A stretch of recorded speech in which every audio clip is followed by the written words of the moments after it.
into action.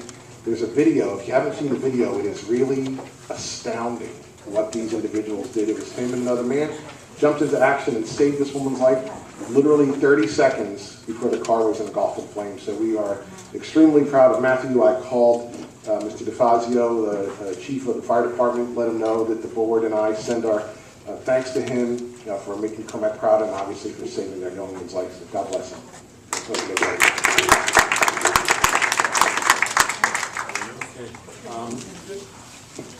The only administrative report we're going to have because of the budget will be responses to any questions from, and there were none. Okay, so before we get to the rest of the agenda, does anyone have any comments or questions on agenda items only? Come to the mic. I see none, so can I get a motion to approve the minutes of the February 25th board meeting? Motion made by Mrs. Masiello, seconded by Mr. Hartman. Discussion? All in favor? Passed unanimously. Can I get a motion to approve all of the personnel items, item 5? Motion made by Mrs. Goober, seconded by Mr. Tampolini. Discussion? All in favor? Aye. We have one piece of correspondence from Mr. Bob Santo of the American Legion Green Lawn Post concerning this veterans tax exemption. There's no old business. Can I get a motion to approve all of the bids on item Roman numeral 8? I'll make the motion, seconded by Mrs. Masiello. Discussion? All in favor? Passed unanimously. 9, new business. Can I get we're acknowledging receipt of the following items. Burton Baron Smith. There's 8 items. I'm not going to read them all. One from Park East in the amount of $7,500 for the amendment to the 2001 bond capital improvements. Johnson Controls payment number 9 in the amount of $351,217 for application and certificate payment in connection with the energy performance projects. Can I get a motion to approve that? Motion made by Mr. Hartman, seconded by Mrs. Goober. Discussion? All in favor? Passed unanimously. Can I get a motion to approve the following agreement and authorize the president of the board to sign the same with Matthew Recchio to provide the district with services as piano accompaniments for rehearsals, performances of the high school spring concerts that I hope everyone will attend in the next 2 days. I'll make the motion, seconded by Mr. Tampolini. Discussion? All in favor? Passed unanimously. Can I get a motion to approve the following agreements? The hold harmless agreements for Burr and Mandrakia Sawmill to attend Camp Moriah, custom product and user license agreement renewal, and grant disbursement agreement between the Dormitory Authority of the State of New York and Commack in connection with the Excel grant. Motion made by Mrs. Masiello, seconded by Mrs. Goober. Discussion? All in favor? Aye. Passed unanimously. Can I get a motion to approve the BOCES multi-year lease agreement and authorize the president of the board to sign the same? Motion made by Mr. Hartman, seconded by Mrs. Goober. Discussion? All in favor? Aye. Can I get a motion to approve the obsolescence of the textbooks attached? I'll have a little water. It's too much coffee earlier. I'll make the motion, seconded by Mr. Hartman. All in favor? Can I get a motion to accept the following donations? Donations by the Burt PTA in the amount of $4,000 to be used for field trips, and a donation by the Roadrunners Booster Club in the amount of $516 for the purchase of 6 hurdles for the Commack High School track teams. Motion made by Mrs. Goober, seconded by Mr. Tampolini. Discussion? All in favor? Passed unanimously. Can I get a motion to approve the 3 field trips attached? I'll make the motion, seconded by Mrs. Masiello. Discussion? I still have some questions on the Madison Square Garden. What's the purpose? And I have questions on the cost. The Madison Square Garden is one of the business classes in the consumer marketing. So the connection is they go to is similar to one last year. The city field trip last year. But there's an entrance fee for this? I would have to check on the entrance fee. Because it says there's an entrance fee. There's a reduced fee for the travel and transportation as an initial cost. Okay. They've gotten a special rate on the Long Island Railroad. But I will check for you, Mark. Okay, I'm just curious. Okay. All in favor? Passed unanimously. Can I get a motion to approve the following senior citizen volunteers for the district's volunteer program? Linda Cantor, Mary Ann Penfield, Linda Perlmutter, and Arlene Wagner, all at Wood Park. Motion made by Mrs. Goober, seconded by Mrs. Masiello. Discussion, all in favor? And I'd like, under discussion, like to thank those people for the time and effort they put in, all of the volunteers in this district. Can I get a motion to approve the 2014-15 school calendar? I'll make the motion, seconded by Mr. Hartman. Discussion, all in favor? Passed unanimously. Can I get a motion to approve the following resolution? Be it resolved upon recommendation of the superintendent of schools, the Board of Education denies the attached request for transportation to a non-public school for the 2014-15 school year. I will make that motion. Who would like to second it? Anyone? Mrs. Goober? Discussion? All in favor? No. Oh, I'm sorry. I'm sorry. I vote against that. You vote against? I oppose, yeah. Okay. You Opposed. opposed to the vote? Vote is 4-1.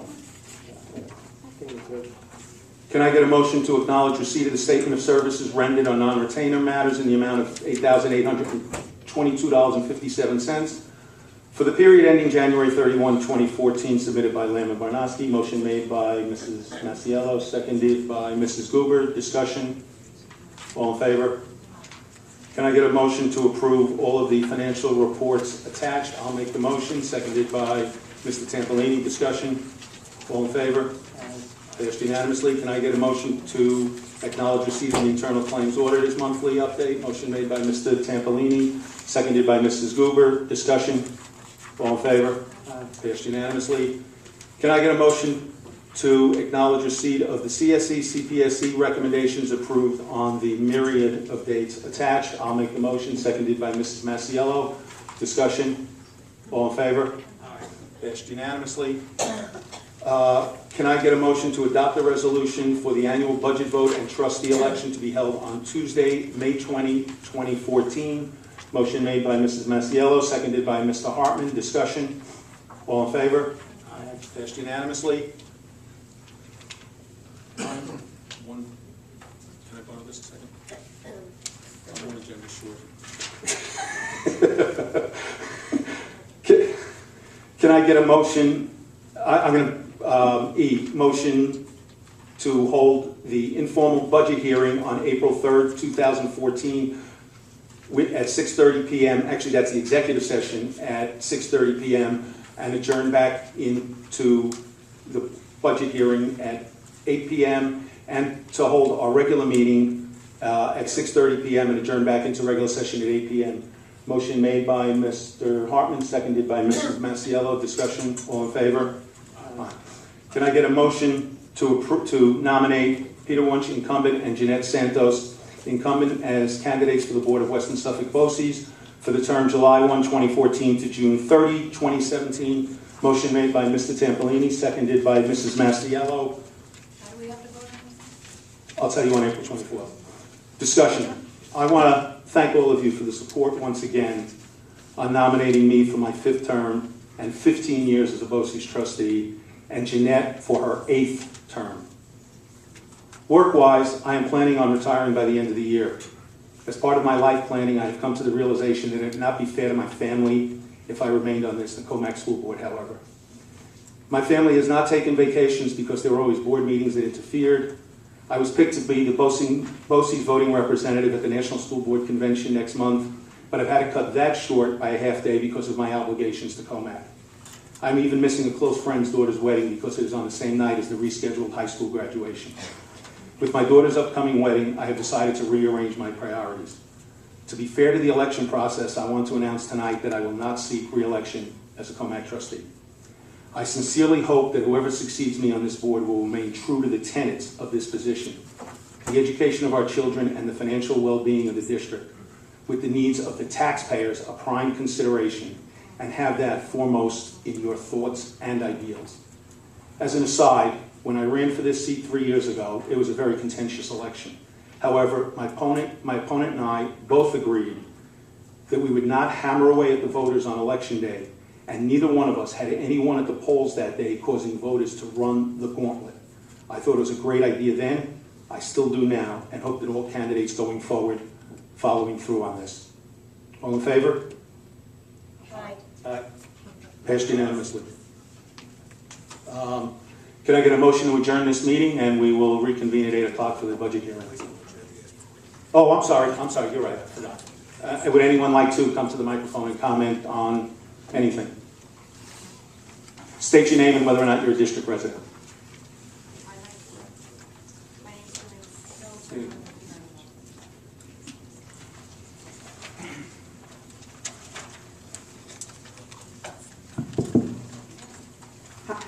Good thing you stayed. My name is Joanne Sklar. I am a Commack resident. At the last board meeting, it was stated that Dr. James would give a summary of the trip to Albany, and I was just curious how it went with the lawmakers. So, a lot of things occurred on the trip to Albany, not the least of which had to do with advocacy regarding gap elimination adjustments, some of which we will talk about when we do our presentation tonight, some of which had to do with the increase in foundation aid. Again, during our presentation, there'll be some comments to that. But there was also advocacy around Common Core testing, a lot of work, a lot of conversation. I think probably everybody in the room is familiar with my stand on Common Core testing. I have substantial support at the state level among those that represent Commack. Where we don't necessarily have support are among those who don't represent Commack, and they're the majority voice at this point. We have moved our advocacy efforts to the federal level. I've been working with the consortium of superintendents from the 3rd U.S. Congressional District. We put together a letter which will be on our website next week that was sent to Steve Israel, will be sent out to Chuck Schumer, which also indicates our stand regarding the overabundance of standardized tests and the myopic view on the Common Core associated with that. But that was the predominant piece of the conversation that occurred up there with regard to advocacy. I did have a chance to be in a room with the Commissioner of Education. He is steadfast in his support of the way things are structured right now. So how this is going to play out, right now we are preparing for Common Core tests this spring. You know, and as I've said 100 times, maybe more, whether I like the rule or not, I'm charged with following that rule. I will fight like hell to change it. So that's sort of where we are right now. There'll be some more advocacy information that comes out. We'll send out some emails. Certainly this letter will be posted. There is some success. The Assembly passed a bill that would give a moratorium to the testing. However, I'm not really sure why they did that, because they don't actually have the authority to stop the testing. Only the federal government can stop the testing. I'm not sure if it was a smokescreen, but nonetheless, they did pass a bill. The Senate will probably take up that bill. I don't think it will get past the governor's desk. I mean, even if it did, they don't have the authority. It falls under something called ESEA, Elementary and Secondary Education Act, also known as NCLB, No Child Left Behind, and that's where the grade 3-day tests lie in legislation. So the work continues, and managing that with regard to how we're going to do what we need to do here in Commack for the testing is that we're preparing our children to sit for those exams, and no, we don't like doing that, but we don't have a choice. The rest, when you hear about state aid, Mrs. Newman will cover that conversation when she does a presentation on state aid. I don't know if that helps. That helps, thanks. Sure. Thank you. Anyone else?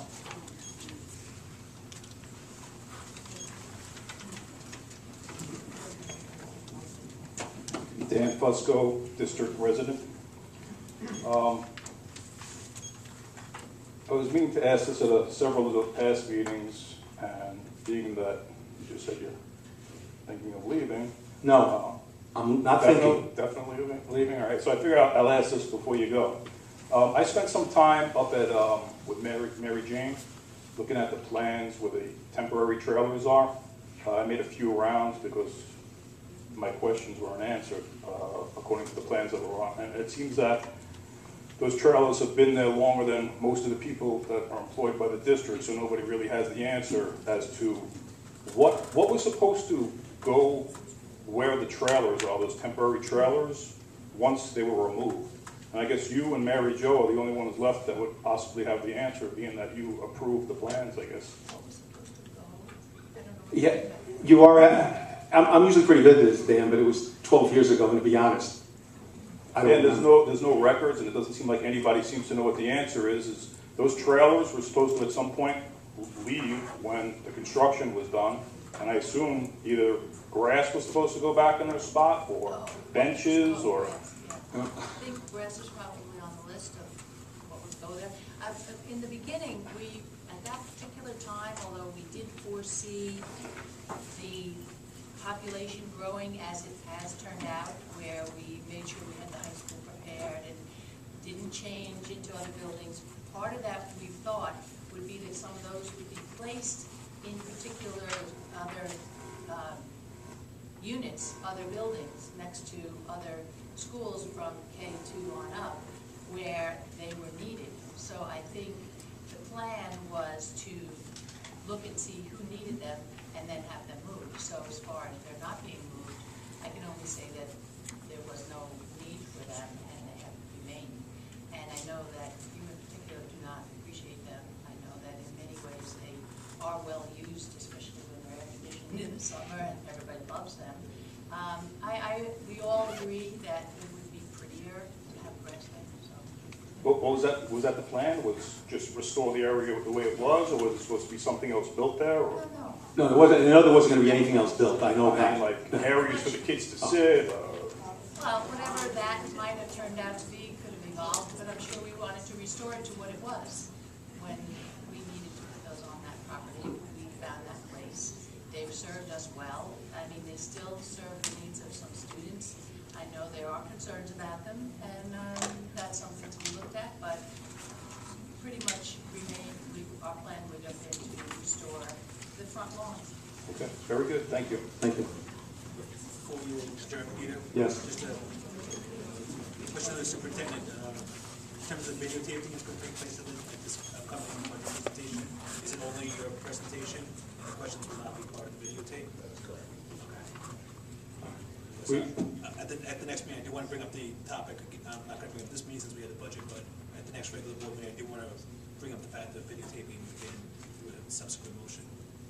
Just let you be aware of that. So it's the board's, obviously it's the board's prerogative, but at this point, the board is authorized for the videotaping of presentations only. Thank you. We already have a motion to adjourn, so we'll reconvene in 11 minutes. With this rehabilitating that area that the Jewish Academy vacated? There absolutely is some work. There have been some petitions that have been put up in classrooms. Mrs. Ryan has met with Mr. Schramm and also Mr. Messino regarding his technology needs.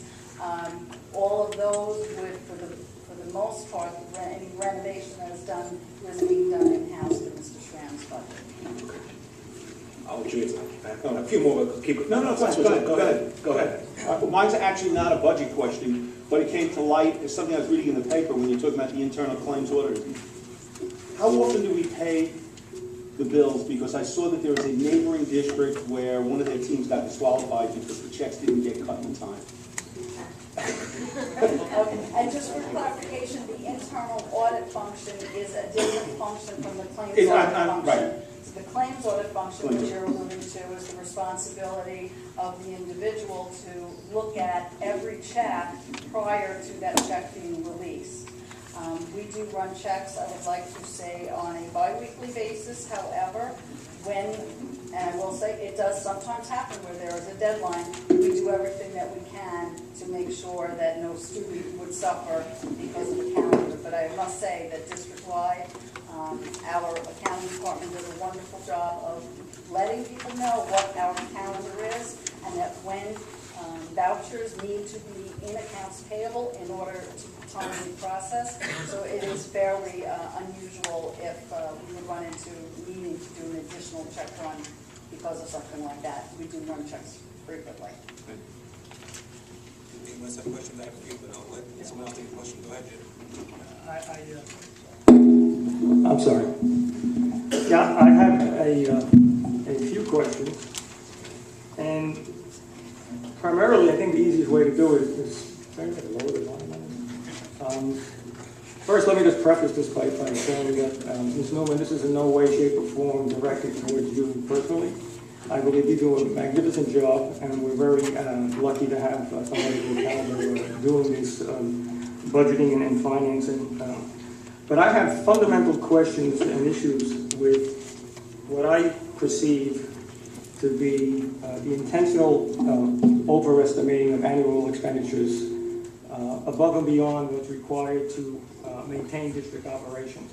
And the reason I say that is because when I look at these numbers, I'm just going back the past 5 years, we always seem to wind up with unexpended funds in excess of, on average, in excess of $5 million. Is that right? So that's just from the audit report. You always wind up with a surplus at the end of each year. We certainly do. As a matter of fact, in 2012-13, Just for edification, we are not allowed to run in a deficit. I understand. I think you're doing the opposite. You're running in a surplus, and the reason I say it's intentional is because, look, 1 or 2 years you missed the budget by a little bit, you know, that's to be granted. But for 5 years in a row, when you're having surpluses in excess of $5 million, I think that is not only improper. I don't think that the Controller's Office would like that. I think it actually violates the real property tax law, because during those same years, we were basically maxed out in our own reserve fund, which is really the rainy day fund or the contingency fund. And last year, actually, or the 2012-13 year, we ended up with almost $10 million surplus.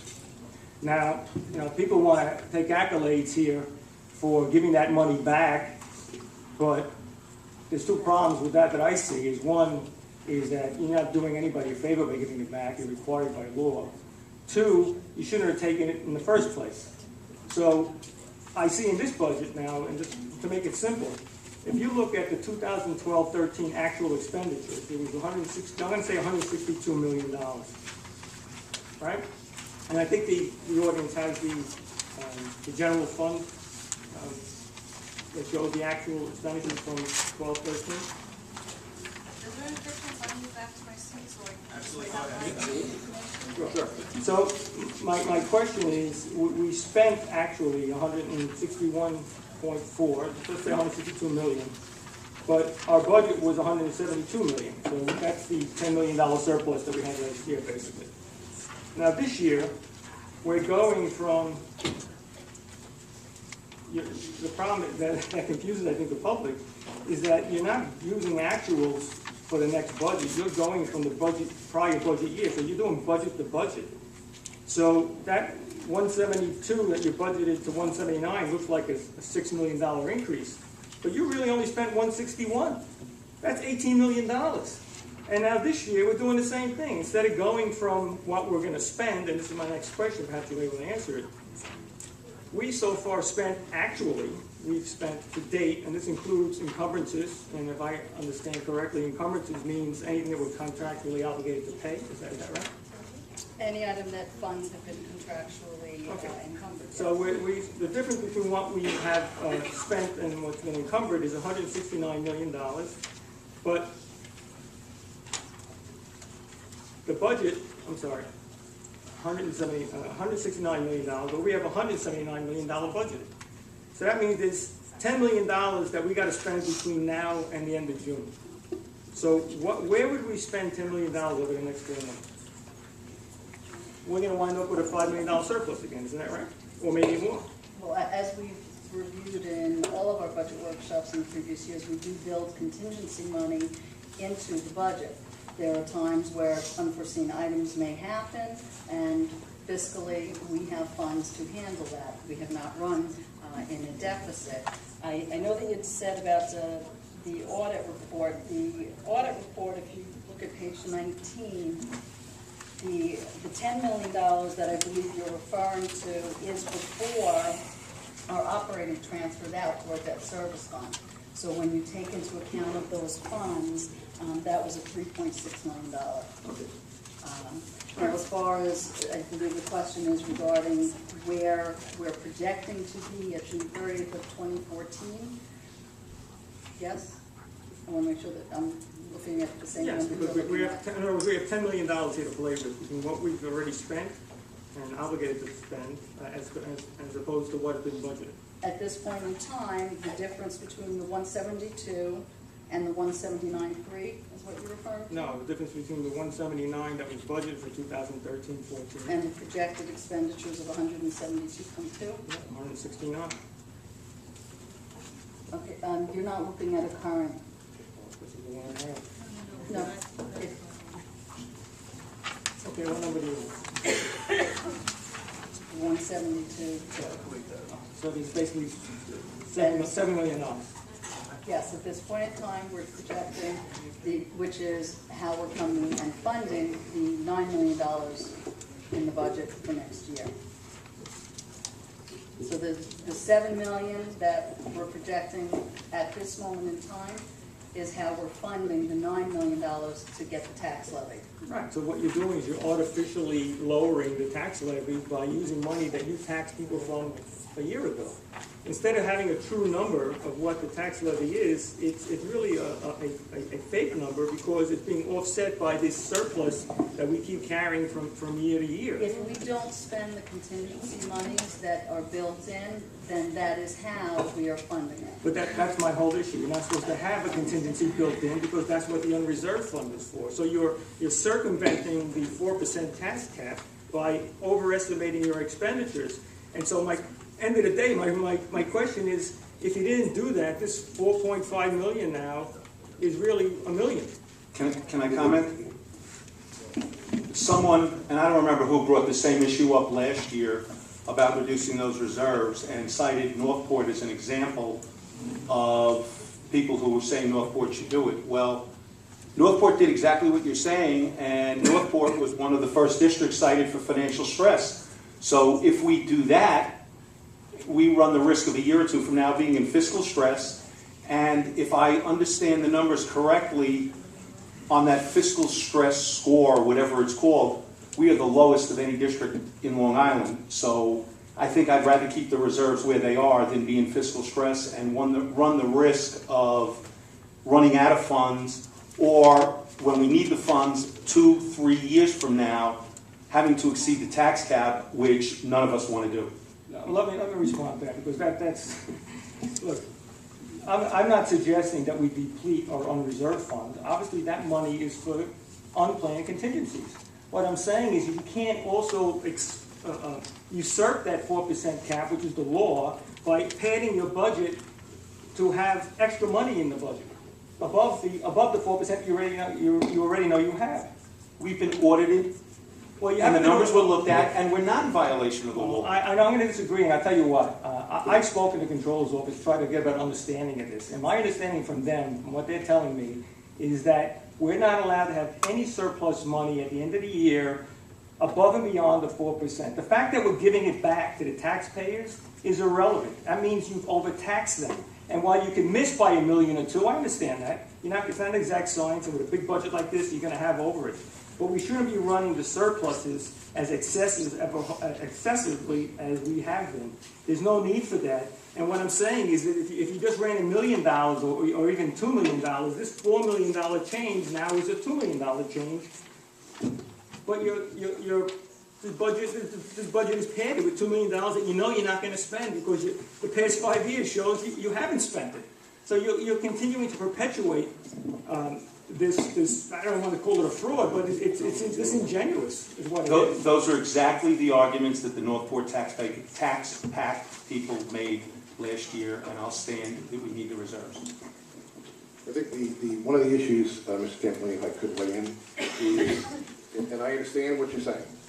I do understand what you're saying. The money that's in the budget for contingencies, it was, I'm not sure when it began. Many districts do it, and they have different levels of contingency money, and whether they spend it all or not, once you start to apply it, and it is being applied, meaning it's used to lower the tax levy increase, that was started, I'm not sure when, any number of years ago.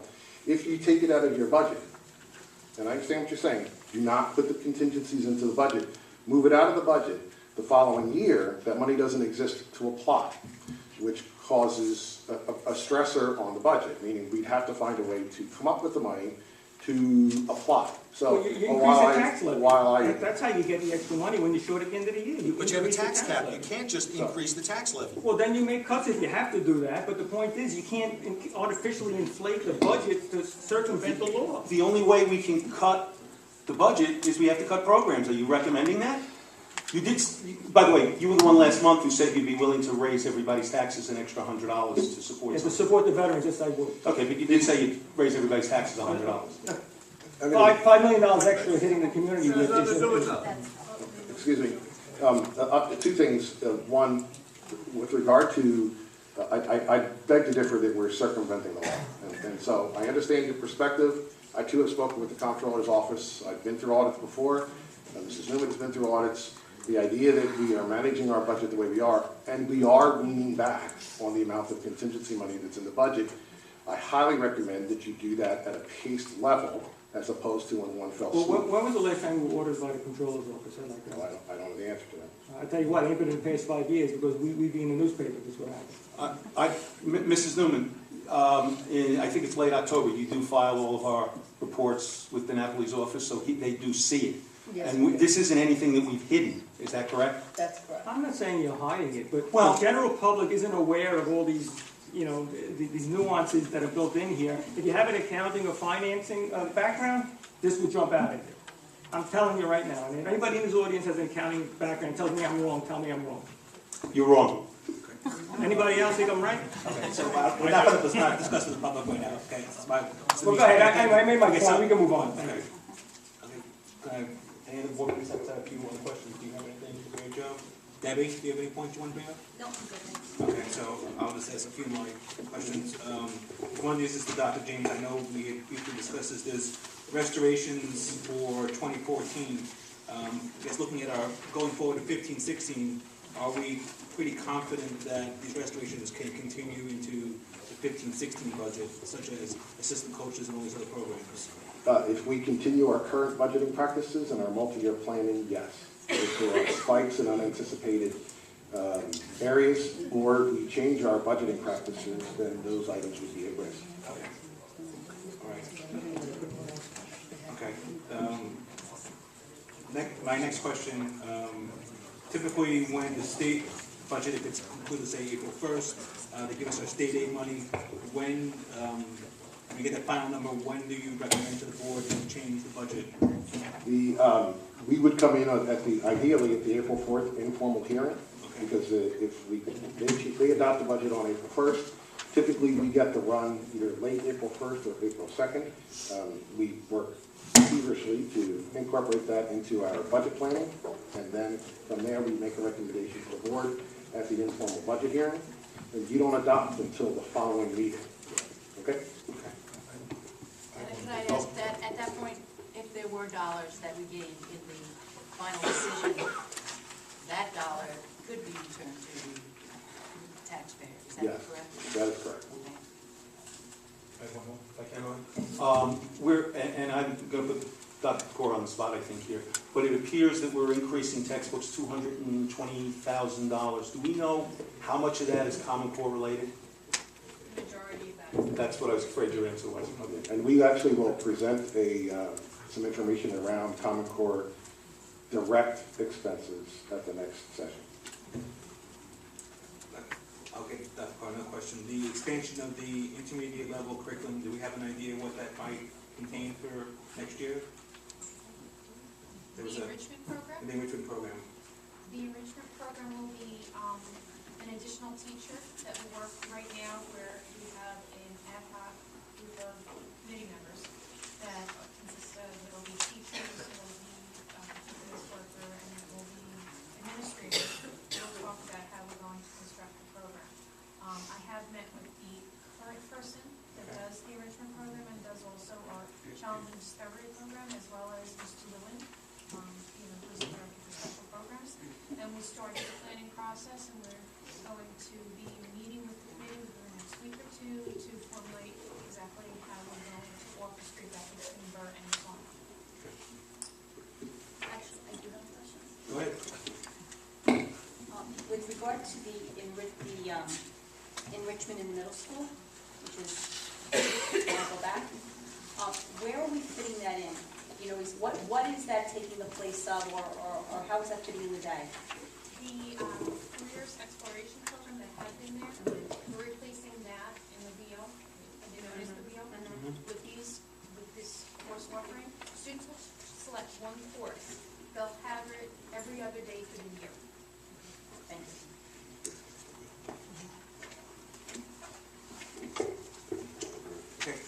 questions from the board? I have just one more question. With regard to the increase, the 13.5 increase for the Board of Education, what was that for again? It actually is a bit more than just the electronically making the policy book available. It is a BOE service that reviews every single policy in our book, advises to whether or not the policy is up to date, legal, makes a recommendation to us, which we would then bring to the board.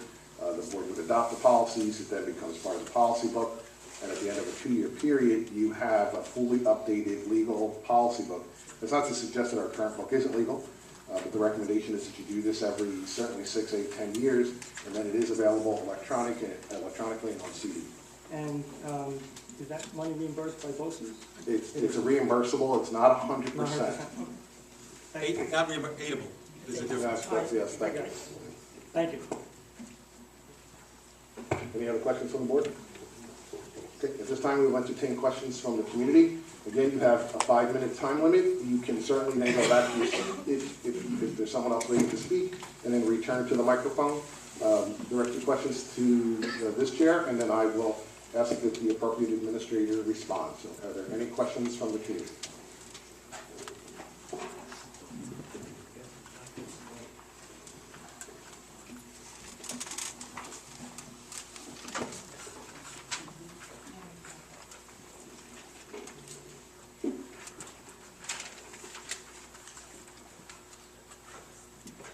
All right, I'll talk loud. Right, see if you can turn it on. Hi, Jared B. Howard. Done? Okay. I have a question. So, part of what we do when we create the budget and whatever contingencies that we build into, some of that is done to create consistency from year to year, I assume. Right? So that's, I guess, my question. Okay. So,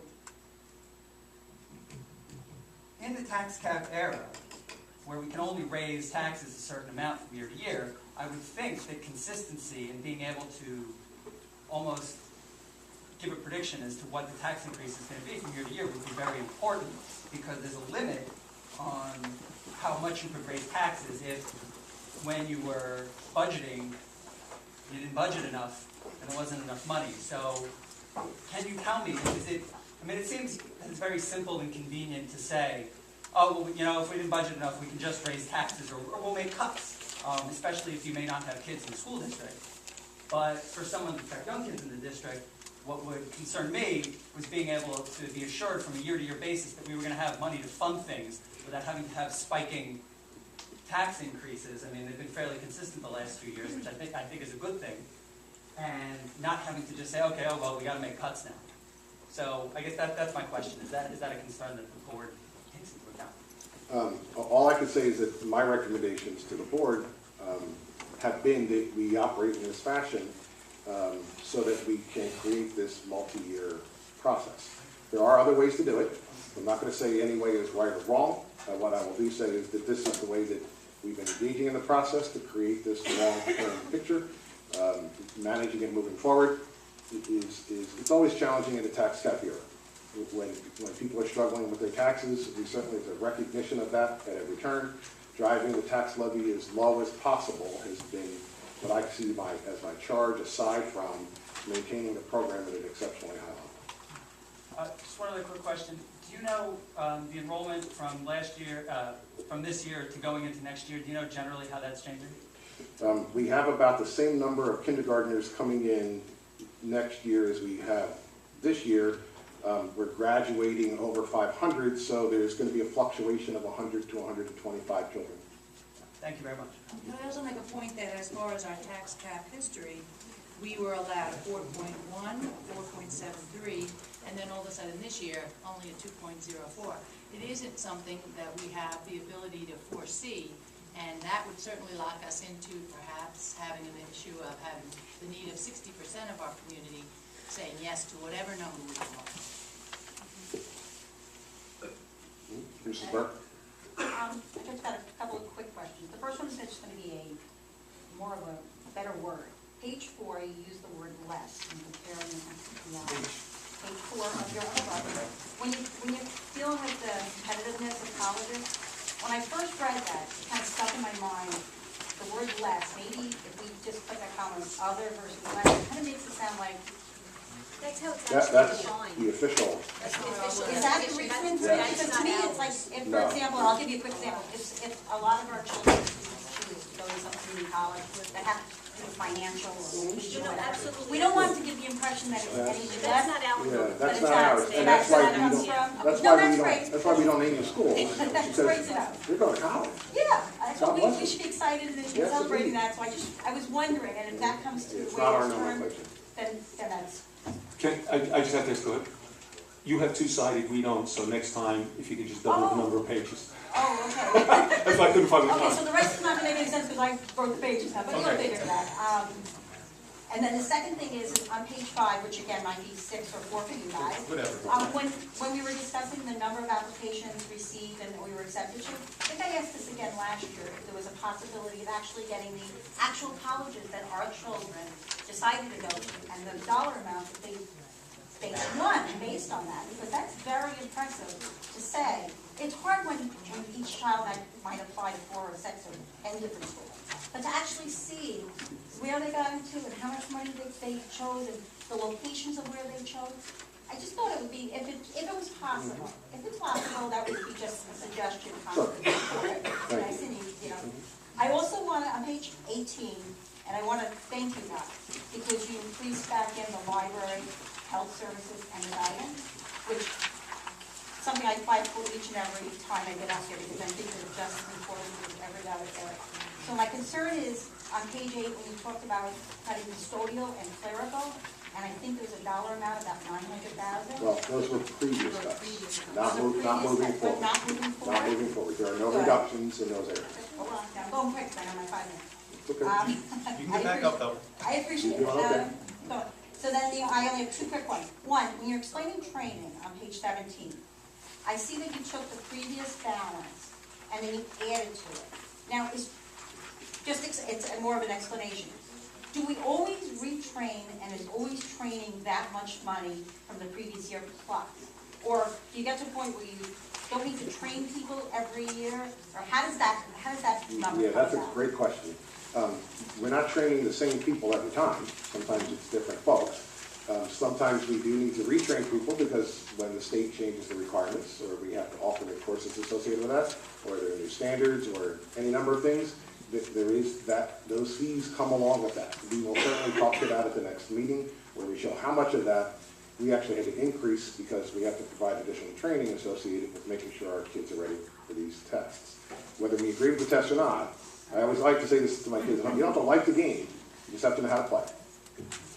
Okay, and then the only other item I have to come back to is the fact that I noticed that the videotaping stopped after the presentation. My suggestion is that the questions from the board are very important. You've asked questions that other people might have liked to have heard or might have answered. So if we could revisit the idea of at least continuing the videotaping until you had asked your question, that would be appreciated. That did come up as something that will be raised at a future board meeting. I appreciate it, thank you. Thank you, Mr. Burke.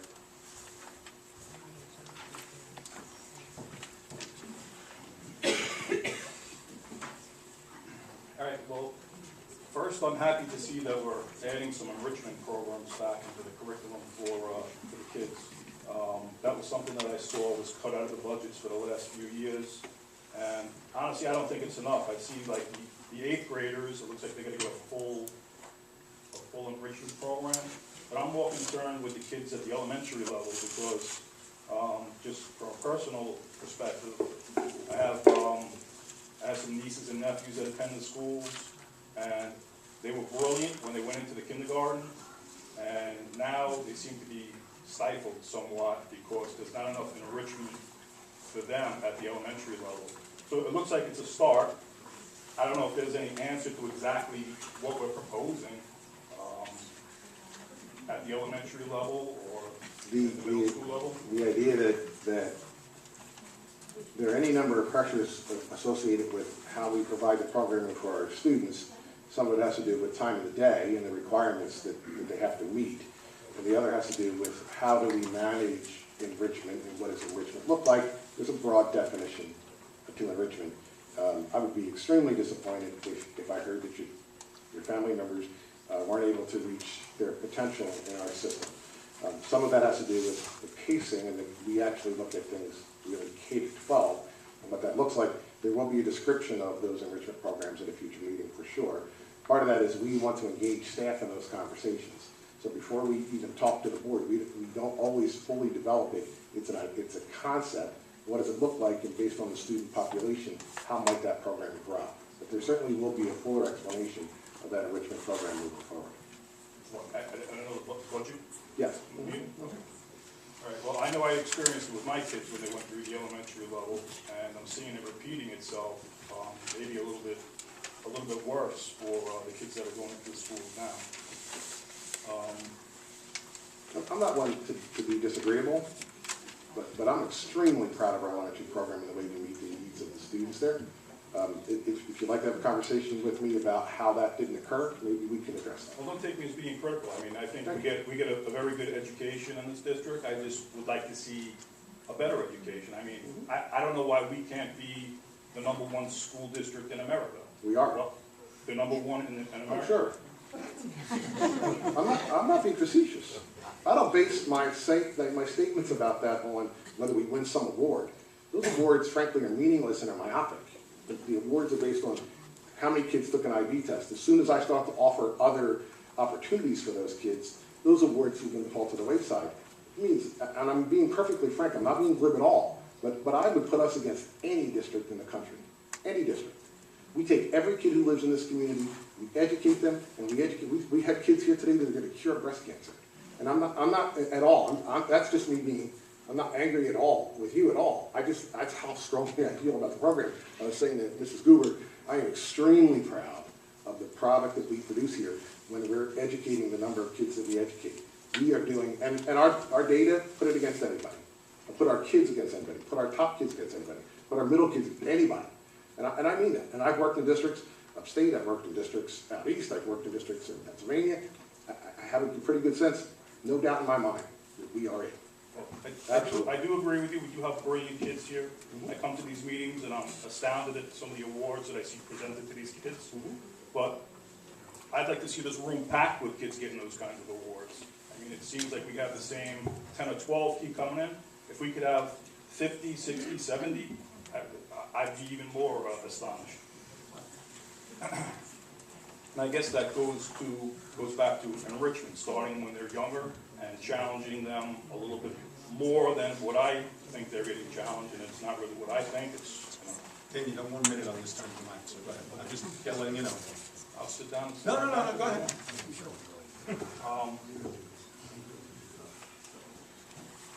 I guess my next question, my next question is, when we realized the $10 million surplus last year, did we still take money out of the reserve fund, or was that kept in the reserve fund because we realized a budgetary surplus? No, we continue to take out at the rate we said we would, and then we lowered the projected tax levy increase. Instead of the 2.6, it was a 1.585. So we used that money to lower the tax levy increase further. So what you're saying is, we took money out of our unrestricted reserve bank account, our money we could spend on anything, and even though we had a $10 million budget surplus, we still used the money from the bank? We didn't put the money back in to keep our reserves at the 4%? That's correct. Why would? Because we used it to lower the tax levy increase. Give it back. The actual thing that Mr. Tampolini would like us to do, and I'm not in disagreement with that component, we used it to give it back so that we would lower the tax levy increase. Yeah, but we had a $10 million surplus, and we were using, if my recollection is correct from last year, we only were going to use $1 million or so of reserve funds. So if we knew we had $10 million in surplus, why didn't we touch the money in the bank? If I could just, and I'm sorry, I didn't mean to interrupt, but it's not $10 million.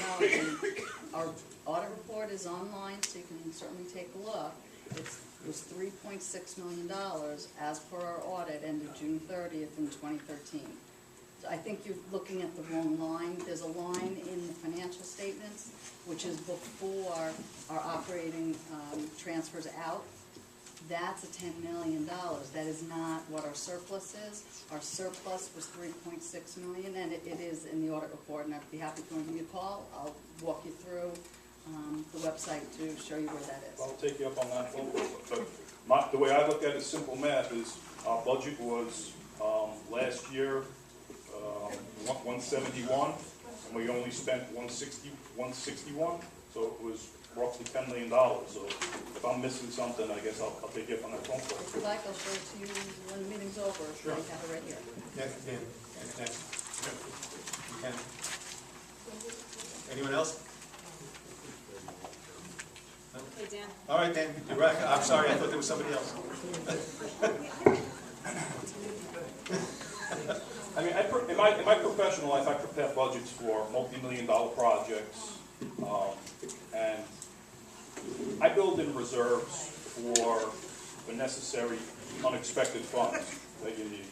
Why don't we start with what was the actual expenditure, and then increase what we need from what we spent the year before? Why are we guessing year after year when every year we know exactly what we spent the previous year? And if you look at the line by line, you can see examples of where we're exceeding some line items like 50% of what we budgeted last year, or what we projected to expend last year.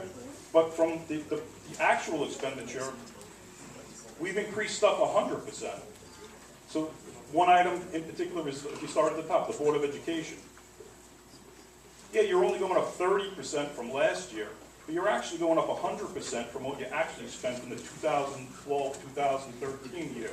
And if you go down the line item, it's the same repetitive. If I could, there are line items that go up significantly, and some of them are explained as to detail why. So we have some numbers that have doubled, and some that have been cut in half or zeroed out. For instance, in the energy efficiency project, we are cutting our fuel energy costs proportionate to paying down the debt service on that project. Mr. Schramm will explain that when he does his presentation. And in other cases, there is a contingency built in. So the actual expenditure and then the contingency, and again, it's a philosophy, it's a budgeting practice. If the budgeting practice shifts, that's different. I understand you're asking for a shift.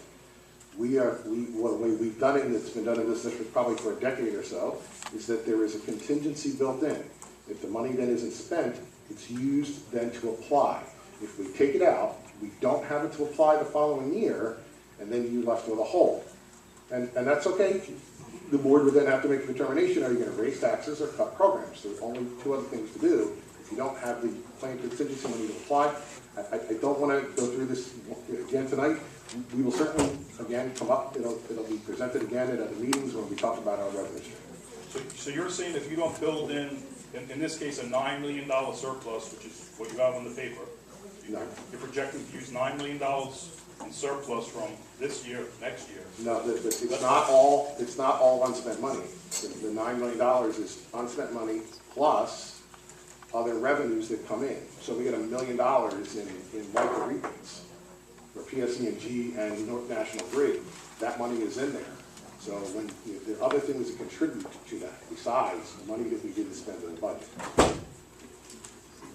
We have somebody else who wants to come up. Oh, yeah? Thank you. Hi, Diana Michelle. My question has to do with the integrated classes. Due to budgetary issues, we've had to up the number of integrated students in each class. And this was done before the implementation of the Common Core. I'm wondering if you're looking this year at the number of integrated students per class because of the implementation of Common Core, and seeing if possibly a section here or there could be opened in order to help those children and those classes because of Common Core. By integrated, you mean the non-handicapped students, right? Right. We had to go, I think the number was, we enjoyed numbers of around 4 or 5 students, and we were at CAP, we were able to go up to 12. is currently somewhere sitting around 9. It is a lot of students in a class for one teacher and an aide to handle, especially with Common Core and the other students as well that are seemingly needing some assistance with Common Core. Mrs. Ryan is indicating that she can actually answer that. I hope I can. So it is correct that at one point when programs were young, although the count is 12, we had classes running with only 4. We did raise them. They are higher. We are looking very carefully at this year and watching the numbers. Our numbers are lower. And another important aspect of this is that our class numbers are lower across the board. You have to understand that our class numbers are low in general. So does that mean that we will necessarily break out another section? It depends. We're trying to keep them low. We have not gone on the intermediate level above 8 or 9, and we're going to try and keep it low. Again, the program was designed by the state of New York to be 12. We keep it below that. And was that number fixed before Common Core implementation?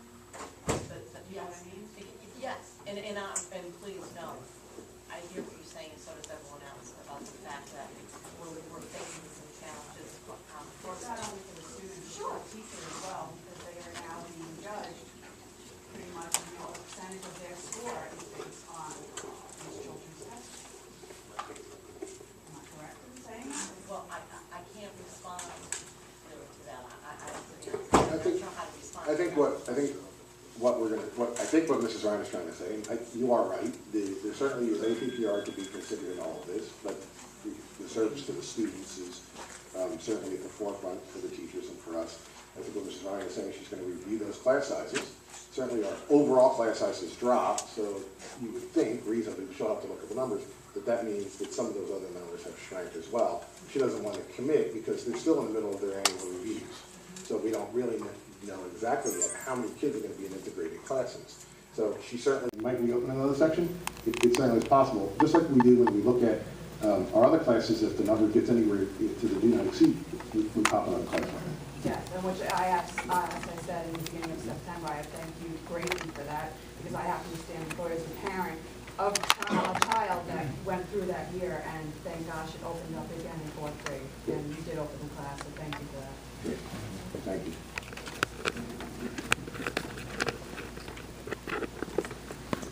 Just a quick question on class size for incoming kindergartners at Wood Park. It's already up at 21, and you've dropped a section, right? Because I think is it a 5 this year? I think that might be. No, I think it might have been flip-flopped. Because how do we only have 4 sections? For Wood Park, there's only 4 sections. Yeah, 4 sections. Okay, because it's only mid-March, and the class size is already up to 21. And especially with the very, very early kindergarten registration in January, a lot of first-time parents may not have known to register their children. You may not know they exist in the district. I'm a little concerned that come August, if you get an influx of new kindergartners coming into the Wood Park catchment area, that we're going to wind up at that 23 and a little bit higher. Something I'm a little concerned about. We won't go above 23. Okay, but you know, like you're talking like August 15th, you know, you have like 2 kids, you know, could we wind up with 2 sections with 24 kids potentially? Even having a 23 when you're looking at the other schools at 20 and 19, you know, I'm a little concerned having an incoming kindergartner. But we had that exact conversation today. Okay. So they're going to review the numbers before the end of the school year, and if it's time to add a section before any classes are announced, then we'll do that on the cautionary side. Okay. As opposed You're to going to be on the so you'll be on the cautionary side, knowing if you've got 420 to 23 sections. Yeah, we're not going to risk it. Okay, thank you.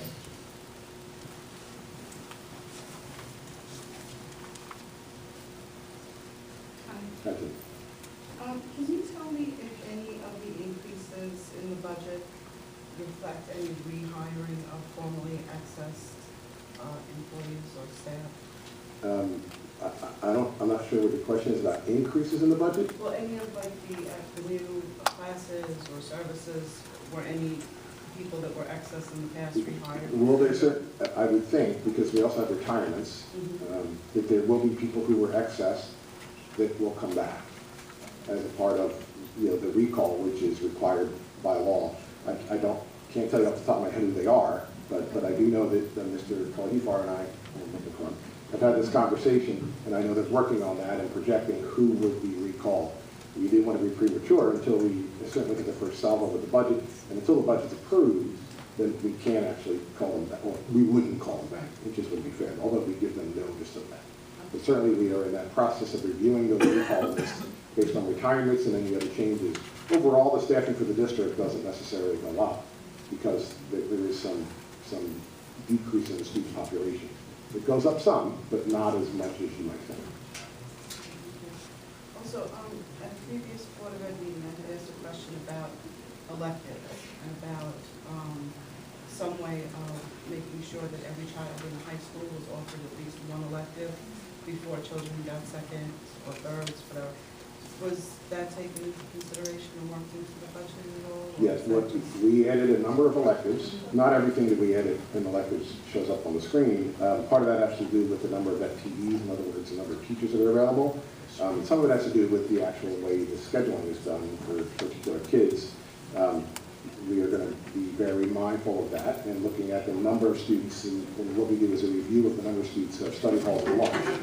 And if we see that there aren't an abundance of students in study hall or lunch, then we know that they're actually in electives. I think maybe more to your point is, are they in the electives they want? So certainly there is that.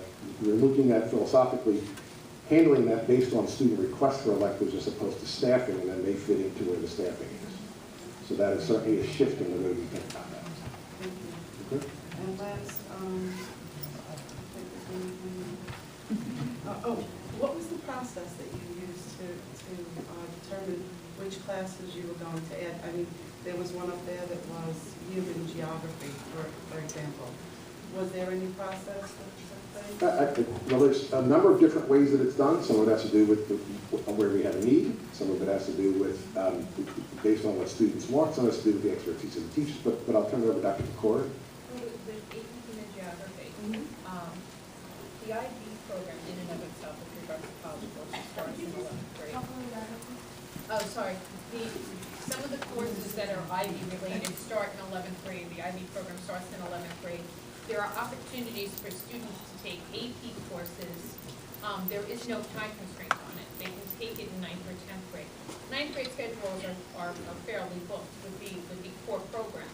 So in 10th grade, human geography is one of those courses that's reachable for 10th grade students, definitely for 11th and 12th grade students. So in order to offer a course that will be accessible to all children and interesting in their studies, that's how we selected the human geography. Thank you. Thank you. Thank you. Anyone else?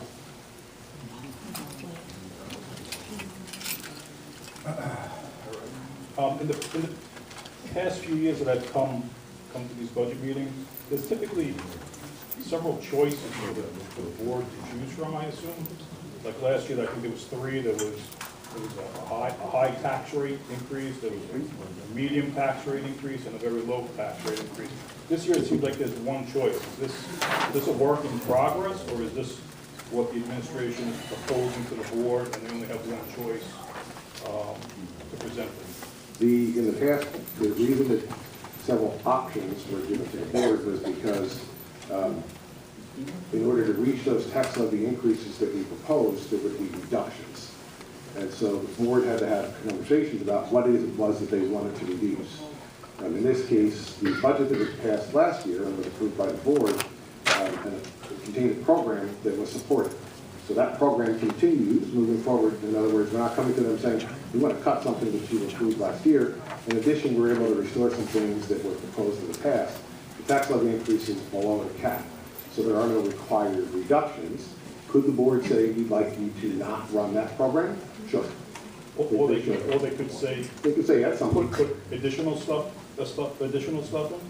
They could request that, but the board would, and then it would go into the budget and then affect change and then have to be adopted.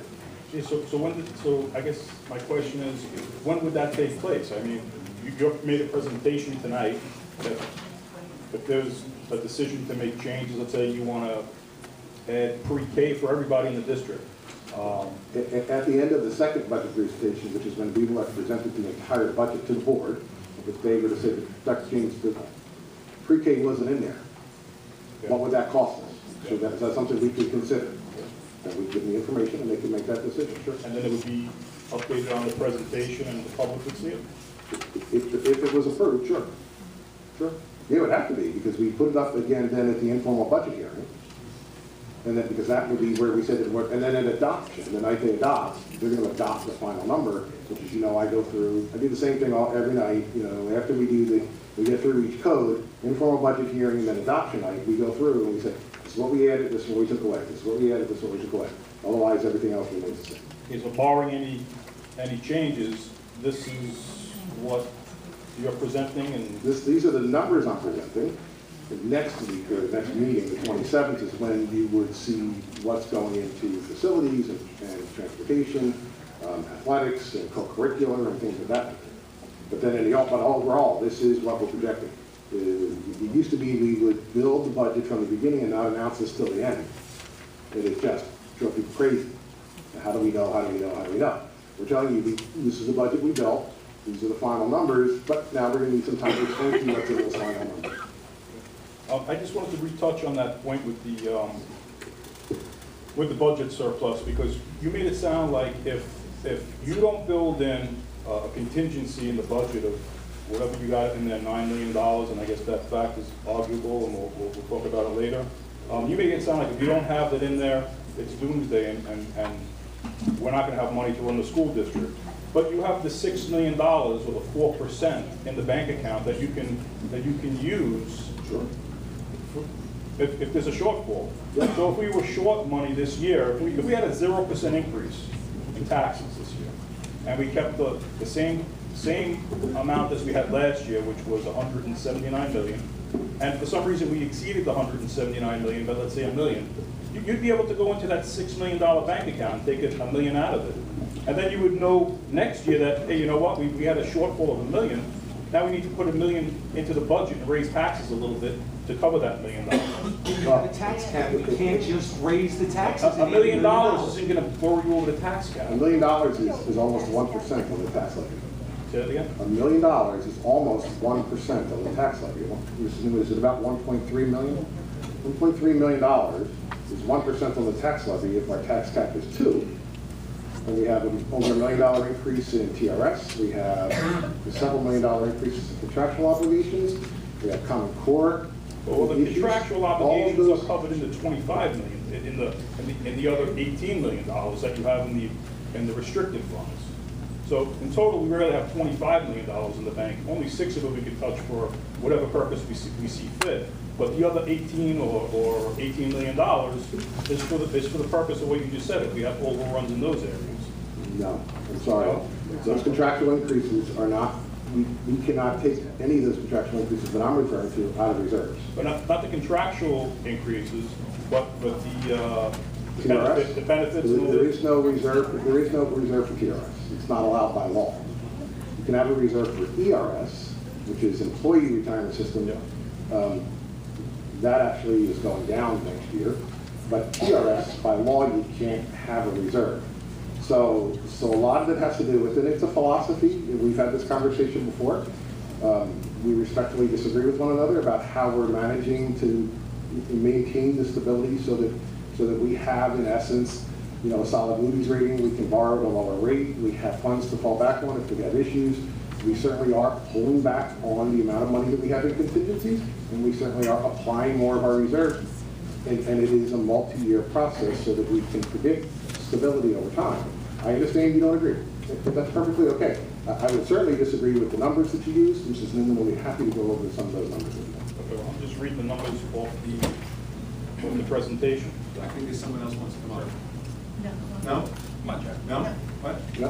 Jackie? No? You're asking? Hi. I just had a question about the enrichment program. I know you're talking about the increases possibly to the enrichment program, the lunchtime enrichment. Is there any thought about having C&D be ever used again? I'm not sure what it's going to look like yet, but the pull-out program, I don't think is what they're talking about. I think they're talking about an enrichment It would support students even if they don't want to come out of the classroom. So C and D is, I think, still every other week. And then the other type of enrichment would be something either in the classroom or other times throughout the day. But she will come up with the And then the enrichment, changes to enrichment, we're going to discuss again at which budget meeting? I think she'll probably mention it as the next one. She'll have design ready. It won't be ready because there's a committee. But she'll give you an overview of what they've been talking about. All Okay? right, thank you. Sure. Anyone else like to come up and speak? Okay. I thank everyone. We have our next meeting in 2 weeks. Have a great night, everyone. I'm sorry. I needed to scratch. It's part. I missed part of what you're saying.